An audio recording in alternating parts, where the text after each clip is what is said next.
धमकी देता रहता है।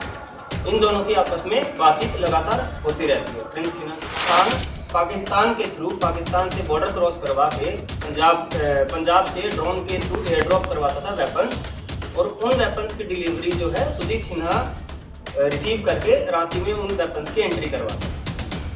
जिसमें कुछ सप्ताह ये भी इन्वेस्टिगेशन में सामने आया कि कुछ वीक पहले लगभग 20-21 पिस्टल की जो डिलीवरी हुई है, उसी रूट से पिस्टल्स की डिलीवरी हुई है।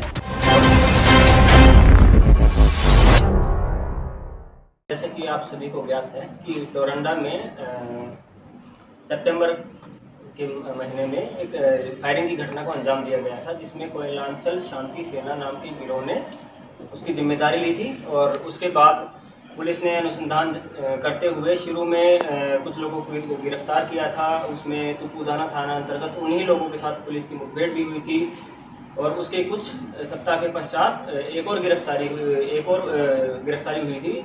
3 से 4 लोगों की दोबारा से गिरफ्तारी हुई थी।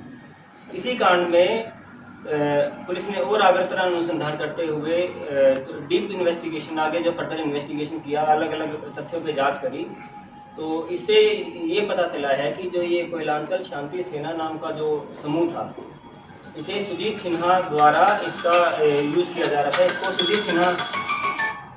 सुजीत सिन्हा ने एक पुलिस और पब्लिक में भ्रम पैदा करने के लिए इस गिरोह की शुरुआत करी थी। इनका मेन मोटिव था कि पब्लिक में तथा जो जितने बिजनेसमैन थे या जो बाकी लोग थे, जितने भी व्यवसायी थे, उनको धमकी देना, तथा जो इनके जो विरोधी गैंग थे, मैं स्पेसिफिक नाम अगर बनाऊँ तो उसमें राहुल सिंह गैंग हो गया तथा अन्य जो गैंग हो गए, उन गैंग्स के विरुद्ध भी इसे जो इन्होंने संगठन बनाया था कोयलांचल शांति सेना, ये संगठन का नाम इन्होंने बनाया था। फेसबुक के माध्यम से भी ये लोग वीडियोस अपलोड करते थे। तो इस गिरोह का फिर उसके बाद पर्दाफाश हुआ है, तथा कुछ महत्वपूर्ण तथ्य इसमें सामने आए हैं, और ये रांची पुलिस की एक महत्वपूर्ण उपलब्धि है। इसमें ये सामने आया है कि सुजीत सिन्हा डायरेक्टली प्रिंस खान जो भी यूएई में है, तथा जितने बिजनेसमैन वगैरह हैं, उनको धमकी देता रहता है। इन दोनों की आपस में बातचीत लगातार होती रहती है। प्रिंस खान की और सुजीत सिन्हा की आपस में बातचीत होती है। दूसरे तथ्य इसमें सामने आया है कि प्रिंस खान पाकिस्तान के थ्रू, पाकिस्तान से बॉर्डर क्रॉस करवा के पंजाब से ड्रोन के थ्रू एयर ड्रॉप करवाता था वेपन्स, और उन वेपन्स की डिलीवरी जो है सुजीत सिन्हा रिसीव करके रांची में उन वेपन्स की एंट्री करवाता था। जिसमें कुछ सप्ताह ये भी इन्वेस्टिगेशन में सामने आया कि कुछ वीक्स पहले लगभग 20-21 पिस्टल की जो डिलीवरी हुई है, उसी रूट से पिस्टल्स की डिलीवरी हुई है, और धमकी के माध्यम से जो पैसा लेवी के रूप में जो वसूला गया था, उस पैसे का इस्तेमाल दोबारा से वेपन्स खरीदने में किया जाने की हमारे पास इंफॉर्मेशन है, तथा वो पैसा दोबारा जा रहा है प्रिंस खान के पास, जो अभी यूएई में है। तो डायरेक्टली इनडायरेक्टली इनका रिलेशन टेरर फाइनेंसिंग और इनकी एक्टिविटीज़ जो है टेरर फाइनेंसिंग और टेरर फंडिंग से भी रिलेटेड है, कि इंडिया में पाकिस्तान के थ्रू एयर ड्रॉप करके जो वेपन्स मंगाए जा रहे हैं, उसकी फंडिंग यहाँ से की जा रही थी, तथा उनकी जो फाइनेंसिंग थी वो झारखंड में विभिन्न बिजनेसमैन हो गए, या फिर जो जितने भी जो आम जनता से जो जितने भी जो अपराध करवाए जा रहे थे, तथा लोगों को हायर करने की भी इस संस्था में लोगों को हायर करने की भी कोशिश की जा रही थी। तो वेपन्स में कुछ बरामद हुए हैं? वेपन्स जो ये 3 वेपन्स जो बरामद हुए हैं, ये उन्हीं वेपन्स में से हैं जो ट्रांसफर हुए थे।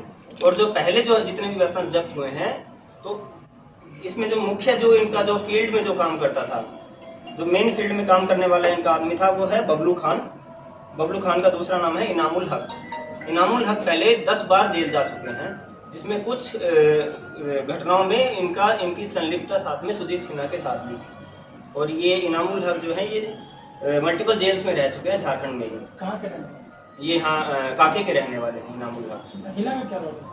महिला जो है वो सुजीत सिन्हा की वाइफ है, और जितना भी जो लाइजनिंग जो करनी होती थी, या जो वेपन्स का जो डिलीवरी का जो लाइजनिंग जो करना होता था, बबलू खान के साथ जो लाइजनिंग करती थी, तथा इन महिला को जो है ओरमांझी में भी एक ओरमांझी 189/24 जो कांड हुआ था, उसमें भी महिला के खिलाफ नॉन अवेलेबल वारंट इशूड था, उसमें भी गिरफ्तारी करते हुए, तथा इसमें भी इस कांड में भी इनकी संलिप्तता पाई गई है। इनको आगे कोर्ट में भेजा जा रहा है। और अगर देखेंगे तो इसमें एक रवि आनंद उर्फ सिंघा नाम के व्यक्ति हैं, उनको बबलू खान ने अपने पास बॉडीगार्ड के रूप में रखा था, तथा इनके वो जो दो साथी हैं मोहम्मद शाहिद उर्फ अफरीदी और एक मोहम्मद सिराज, ये दोनों बबलू खान के रिलेटिव, वो उनको हर टाइम अपने साथ रखते थे और इनका मेन काम था वेपन्स की डिलीवरी करवाना, इधर से उधर भिजवाना वेपन्स को। और जितने भी जो बड़े बड़े रांची के जो बिजनेसमैन हैं उनके कॉन्टैक्ट डिटेल्स निकाल, ये लोग इनके लिए कॉन्टैक्ट डिटेल्स निकाल के देते थे। वो लोग भय पैदा करने वाली जो वीडियोस जो बनानी होती थी, जो ये वेपन्स जो आए थे उनका यूज़ करके वीडियोस भी बनाई जाती थी, जिसको डायरेक्ट बिजनेसमैन को भेजा जाता था उन वीडियोस को, और उससे भय का माहौल पैदा करने की कोशिश की जाती थी और पैसे की वसूली की जाती थी। तो इस सारे में इनके जितने भी हमारे पास डिवाइसेस जो मिले हैं उसमें हमें काफ़ी स्क्रीनशॉट्स हो गए जो अन्य साक्ष्य भी हमें मिले हैं, जिससे इनका डायरेक्ट इन्वॉल्वमेंट हमें बता सकता है। तो वेपन बहुत हाईटेक है।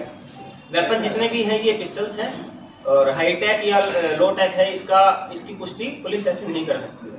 सर एक सवाल, जैसे कि आपने बताया कि पाकिस्तान से जो गन सप्लाई हो रहा था एयरपोर्ट के माध्यम से, तो क्या अभी तक की जांच में ये एस्टेब्लिश हुआ है कि ये पाकिस्तान का भी गन सप्लाई है? हाँ, ये चीज़ इस्टेब्लिश हो चुकी है, क्योंकि जो पाकिस्तान का जो सप्लायर है उसका नाम हमारे पास आया है। हम वो पब्लिकली डिस्क्लोज नहीं कर सकते हैं जो सप्लायर है। हमें ये भी पता है कि जो वेपन एयर ड्रॉप हो रहा था वो कहाँ एयर ड्रॉप हो रहा था, और हमें ये भी मालूम हुआ है कि वहाँ से कुछ लड़कियाँ भी वेपन की डिलीवरी करने के लिए रांची आती थी। राष्ट्रीय एजेंसी पंजाब से डायरेक्ट पंजाब से लड़कियां हमें ये कंप्लीट इस्टेब्लिश नहीं हो पाया कि पंजाब से आई थी, लेकिन ये श्योर है कि डिलीवरी पंजाब में हुई थी और कुछ लड़कियों ने जो फाइनल डिलीवरी जो रांची में करी थी वो कुछ लड़कियों के द्वारा की गई। इसमें अगरतला अनुसंधान पुलिस के द्वारा किया गया है, तथा इस केस में जितने भी जो हमारे एक्यूज हैं उनका रोल इस्टेब्लिश करने के बाद ही ये जितने भी जो सीजर हुआ है, जितना भी जो बाकी जो आगे अनुसंधान है वो पुलिस के द्वारा विधिवत किया जाएगा। राष्ट्रीय जांच एजेंसी भी इन्वॉल्व हो रही है क्या? अभी तक इसमें राष्ट्रीय जांच एजेंसी इन्वॉल्व नहीं है। ये जितना भी इन्वेस्टिगेशन है वो राज्य पुलिस के द्वारा ही किया गया है। आगे जरूरत पड़ेगी तो इन्वॉल्व किया जा सकता है। फंडिंग का कुछ सर है? फंडिंग का हम डिस्क्लोज नहीं कर सकते, क्योंकि फंडिंग का हमें ये कंफर्म है कि फंडिंग इनको मिली है, लेकिन इससे जो जिन्होंने फंडिंग की होगी उनकी आइडेंटिटी और उनकी प्राइवेसी की भी बात है। कितना अमाउंट एग्जैक्ट जो रिकवरी है, जो पिछले जितने भी केसेस थे उसमें रिकवरी हुई है, इस वाले केस में कैश की रिकवरी नहीं हुई है, क्योंकि जितना भी कैश था इनके द्वारा विभिन्न माध्यमों से अलग अलग जगह रूट कर दिया गया था, जिसमें कुछ कैश जो रिया सिन्हा है लगभग 10 लाख रुपए, तथा कुछ वेपन्स की जो डिलीवरी है वो रिया सिन्हा को भी बबलू खान के द्वारा दी गई थी। ये इस बात की पुष्टि हुई। हवाला कारोबार और मांझी में भी इस पर केस था, और मांझी के केस में ही आज इनको अरेस्ट किया गया है। तो इतना दिन से ये ठीक कहाँ, पुलिस क्यों नहीं पकड़ पाई? वो ठीक है, पुलिस क्यों नहीं पकड़ी? आज हमें जितने भी पुख्ता सबूत जो मिले हैं उसके आधार पे आज हमने रेड करके इनको अरेस्ट किया है, और जहाँ ये थी जहाँ नहीं थी उसकी जानकारी पुलिस को अगर होती तो पुलिस पकड़ लेती। आज जब पुलिस को जानकारी मिली है तो तुरंत इनको अरेस्ट किया। ठीक है।